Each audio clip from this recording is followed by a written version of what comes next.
साथियों नमस्कार। एक बार फिर से स्वागत मीमांसा क्लासेस के ऑनलाइन प्लेटफॉर्म पर। और आज जिस विषय पर हम बात करने वाले हैं वो है सिटीजन चार्टर या नागरिक अधिकार पत्र और विधिक अधिकार। आइए सबसे पहले देखते हैं कि सिटीजन चार्टर या नागरिक अधिकार पत्र क्या होता है।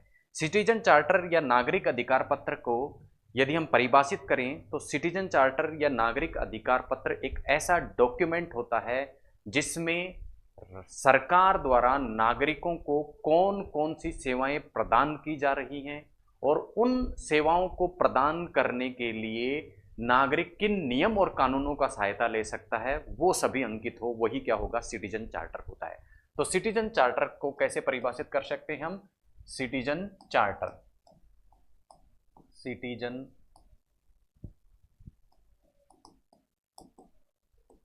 चार्टर या हिंदी में कहा जाता है इसे नागरिक अधिकार पत्र। जैसा कि इसके नाम से स्पष्ट है, इसमें क्या सम्मिलित होते हैं? ये ऐसा डॉक्यूमेंट होता है जो क्या करता है, राज्य सरकार के स्तर के या केंद्र सरकार के स्तर के।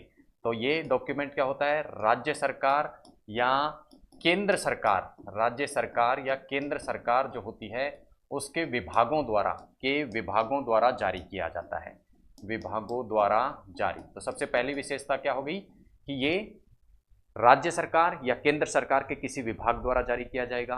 और इस डॉक्यूमेंट में क्या बताया जाएगा, नागरिक किस प्रकार से, नागरिक कैसे किसी सार्वजनिक सेवा को प्राप्त कर सकते हैं, सेवा को प्राप्त कर सकते हैं। तो किस प्रकार से कोई विभाग की सेवाएं नागरिकों द्वारा प्राप्त की जा सकती हैं, उनको बताने वाला जो डॉक्यूमेंट होता है वही क्या होता है, सिटीजन चार्टर होता है या नागरिक अधिकार पत्र होता है।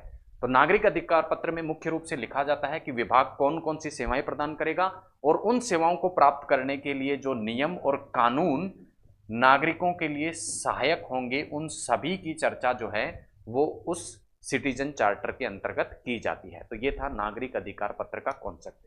अब जाते हैं हम इसकी ऐतिहासिक पृष्ठभूमि में। तो नागरिक अधिकार पत्र या सिटीजन चार्टर की यदि हम पृष्ठभूमि देखें तो वैश्विक स्तर पर यदि हम बात करें तो वैश्विक स्तर पर सबसे पहले ये ब्रिटेन में लागू हुआ था। कहाँ लागू हुआ था? ब्रिटेन में इसकी व्यवस्था जो है सबसे पहले लागू की गई थी और वहाँ प्रधानमंत्री जॉन मेजर जो हैं वो 1991 से लेके 1996 तक जब प्रधानमंत्री वहाँ के रहते हैं तब उनके द्वारा सबसे पहले जॉन मेजर के द्वारा इस कॉन्सेप्ट को किस नाम से, सिटीजन चार्टर के नाम से लागू किया गया। और इसके लिए उन्होंने एक श्वेत पत्र जारी किया गया। क्या लागू किया? एक श्वेत पत्र जारी किया। और इस श्वेत पत्र में उन्होंने क्या बताया, 6 जो है स्तंभ बताए। किसी भी देश में नागरिकों को सेवा प्रदान करने वाली जो गवर्नमेंट है वो जवाबदेही हो, पारदर्शी हो, उसके लिए या गुड गवर्नेंस किसी सरकार द्वारा नागरिकों को प्रदान की जाए, उसके 6 आधार इन्होंने बताए। और वो 6 आधार कौन कौन से थे? सबसे पहला जो आधार इन्होंने बताया वो क्या होना, वो बताया मापदंड, यानी कि सरकार द्वारा किन मापदंडों पर कोई सेवा प्रदान की जाती है, कोई लोक सेवा प्रदान की जाती है, वो मापदंड क्या होने चाहिए, निर्धारित होने चाहिए। दूसरा इन्होंने सिद्धांत जो दिया वो था विकल्प, यानी कौन कौन से विकल्प सेवा को प्राप्त करने के लिए नागरिक के पास प्राप्त हैं, उनका वर्णन किया जाना आवश्यक होना चाहिए। तीसरा कि सूचना होनी चाहिए, बिना सूचना के कोई भी व्यक्ति किसी भी प्रकार की सार्वजनिक सेवा प्राप्त नहीं कर सकता।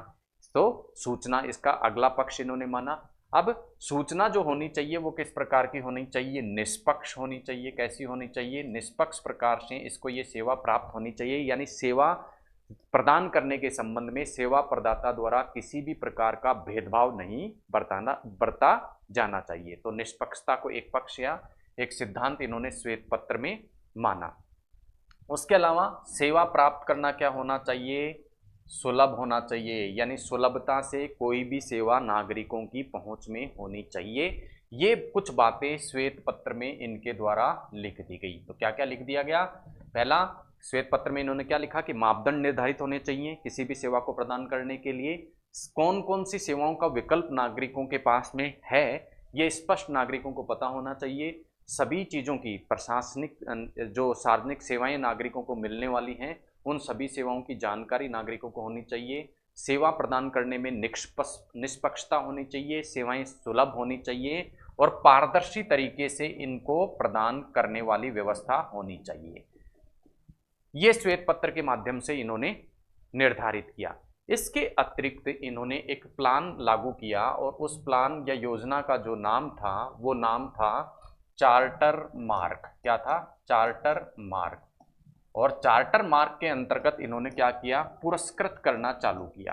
पुरस्कृत करना चालू किया। किसको पुरस्कृत करना चालू किया? ऐसे अधिकारियों को जिन्होंने 91 से लेके 96 यानी इनके शासनकाल में सार्वजनिक सेवा अच्छे से प्रदान की थी। सार्वजनिक सेवा प्रदान करने में उत्कृष्ट कार्य, सार्वजनिक सेवा प्रदान करने में उत्कृष्ट कार्य जो जिन अधिकारियों ने किया था, उनको पुरस्कृत करने के लिए एक योजना इन्होंने चार्टर मार्क स्कीम के नाम से चलाई।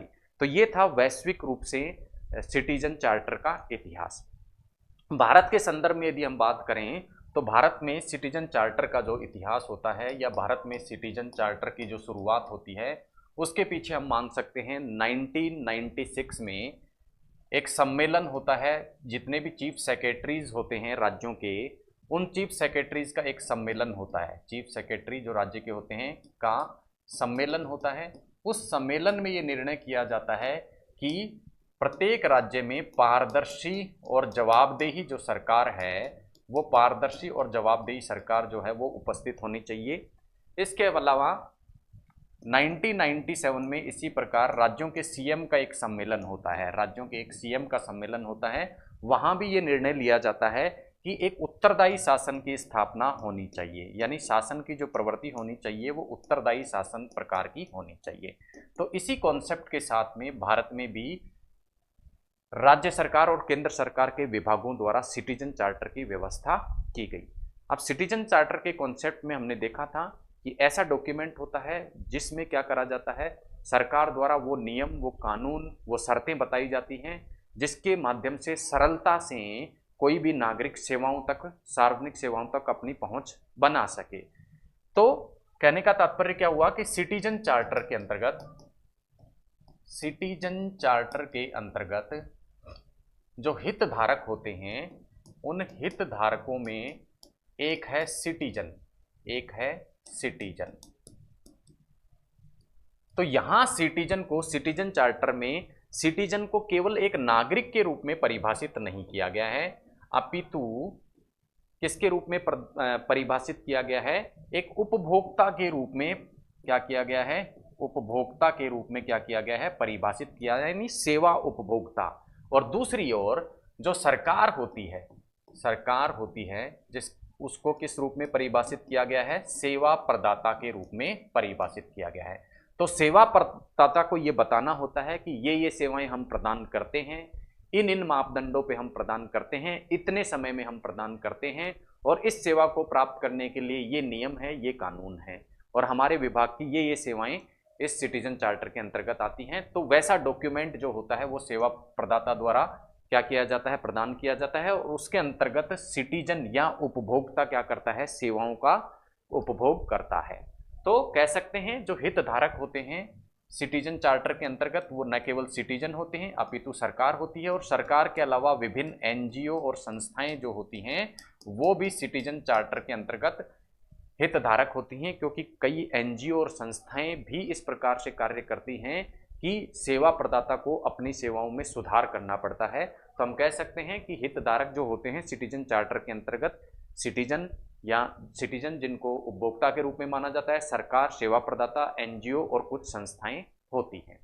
अब सिटीजन चार्टर किसी भी विभाग द्वारा जारी किया जाना सबसे पहली चीज तो कानूनन बाध्य नहीं है, यानी कानूनी रूप से ये लागू नहीं है, कानूनी बाध्य नहीं है, यानी कोई भी विभाग सिटीजन चार्टर जारी करे ऐसा विभाग के ऊपर बाध्य नहीं है। तो ये थी सिटीजन चार्टर की कुछ व्यवस्थाएं जिसके अंतर्गत विभिन्न प्रकार की जो सेवाएं हैं वो सेवा प्रदाता किस प्रकार से प्रदान करता है, उन सभी के बारे में क्या होता है? विवरण होता है। ऐतिहासिक पृष्ठभूमि वैश्विक स्तर पर भी हम देख चुके हैं और भारत के स्तर पर भी हम बात कर चुके हैं। अगला जो हमारा बिंदु है वो है विधिक अधिकारों के बारे में।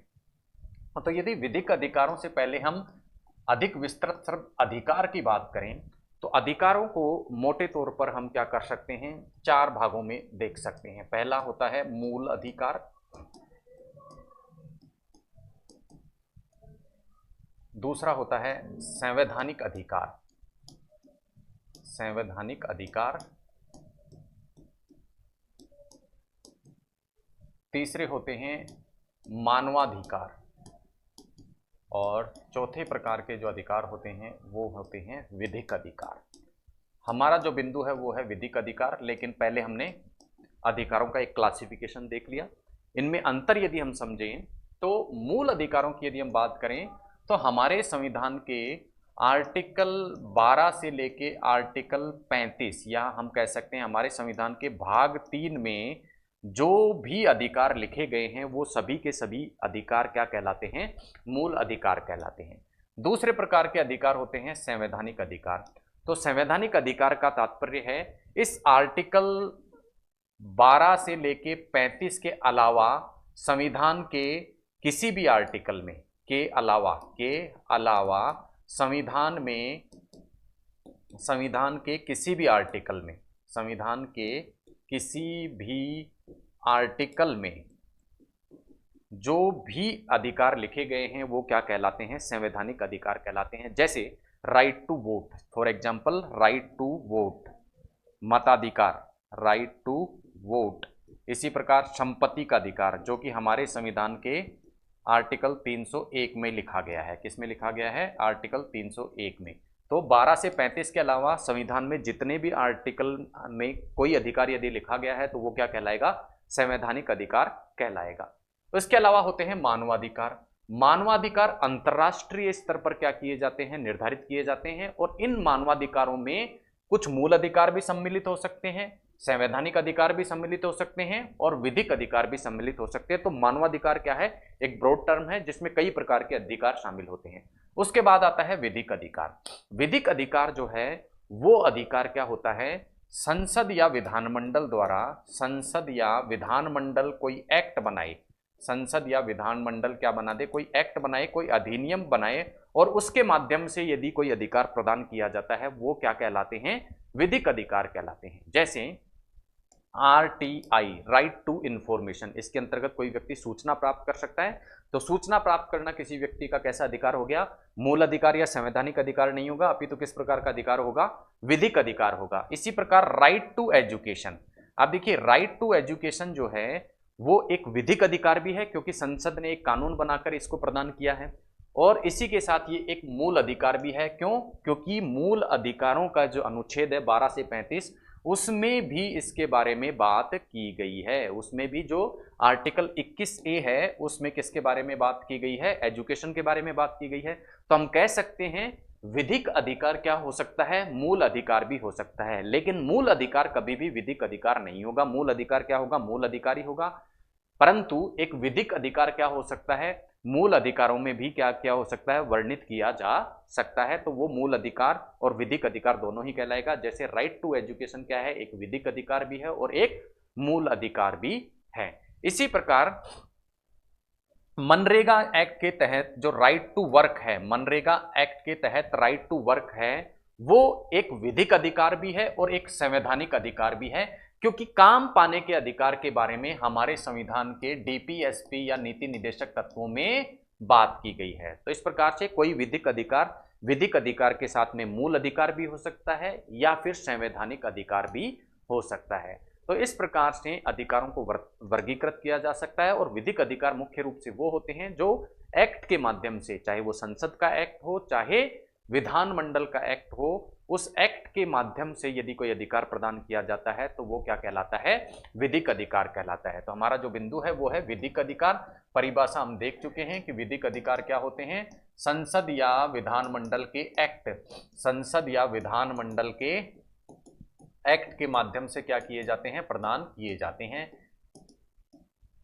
अब ये जो विधिक अधिकार, अच्छा इससे पहले हम जाने कि विधिक अधिकार जो होते हैं वो नागरिकों को भी प्राप्त होते हैं और नागरिकों के अलावा कुछ गैर नागरिकों को। तो ये विधि में तय कर दिया जाता है, एक्ट में ही ये तय कर दिया जाता है कि ये जो अधिकार हैं वो किस किस को प्राप्त होंगे, नागरिकों को भी प्राप्त होंगे या गैर नागरिकों को भी प्राप्त होंगे। इसी प्रकार जो मूल अधिकार हैं उनमें से कुछ अधिकार तो क्या होते हैं, केवल नागरिकों को प्राप्त होते हैं और कुछ अधिकार नागरिक और गैर नागरिक दोनों को प्राप्त होते हैं। विधिक अधिकारों की हम बात कर रहे थे। प्रमुख विधिक अधिकारों की यदि हम बात करें तो उनमें से है राइट टू एजुकेशन, शिक्षा पाने का अधिकार, राइट टू इंफॉर्मेशन, सूचना पाने का अधिकार, इसी प्रकार मनरेगा जो एक एक्ट है उसके द्वारा काम पाने का अधिकार। तो ये कुछ प्रमुख अधिकार हैं। उसके अलावा हम चूंकि पॉलिटी से संदर्भ में इसकी बात कर रहे हैं, राजनीतिक विज्ञान के संदर्भ में विधिक अधिकारों की बात कर रहे हैं, तो कुछ राजनीतिक अधिकार जो प्रदान करने वाले हैं उनको हम देखेंगे। नागरिकों को कुछ अधिकार प्रदान प्रशासन के संदर्भ में करते हैं, उनमें से कुछ प्रमुख एक्ट की बात करें तो वो है right to hearing act, right to hearing act, सुनवाई का अधिकार, सुनवाई का अधिकार, सुनवाई का अधिकार। इसी प्रकार सेवा प्राप्त करने की गारंटी, सेवा प्राप्त करने की गारंटी और प्रशासन में पारदर्शिता के लिए कुछ अधिकार, प्रशासनिक पारदर्शिता के अधिकार। तो इन सभी अधिकारों के बारे में विस्तार से हम अगली क्लास में पढ़ेंगे और देखेंगे कि किस प्रकार से राजस्थान के संदर्भ में सेवा प्रदान करने की या लोक सेवा गारंटी अधिनियम जो है उसको बनाया गया है और किस प्रकार से संपर्क पोर्टल राजस्थान में कार्य करता है। तो इसी के साथ विधिक अधिकार और नागरिक जो अधिकार पत्र है, सिटीजन जो पोर्टल है, उसके कॉन्सेप्ट को हमने आज के क्लास में समझा। विधिक अधिकारों के बारे में कौन कौन से विधिक अधिकार जो हैं वो हमारे राजनीति विज्ञान के पाठ्यक्रम से संबंधित है, उसको हम अगली क्लास में डिस्कशन करेंगे। अभी के लिए इस क्लास को हम समाप्त करते हैं, क्योंकि इस क्लास का जो हमारे बिंदु थे वो सिटीजन चार्टर और विधिक अधिकार के कॉन्सेप्ट से संबंधित थे। विधिक अधिकार कौन से होते हैं उनके संदर्भ में हम अगली क्लास में बात करने वाले हैं। तो मिलते हैं अगली क्लास में एक नए टॉपिक के साथ में। तब तक के लिए धन्यवाद। जय हिंद।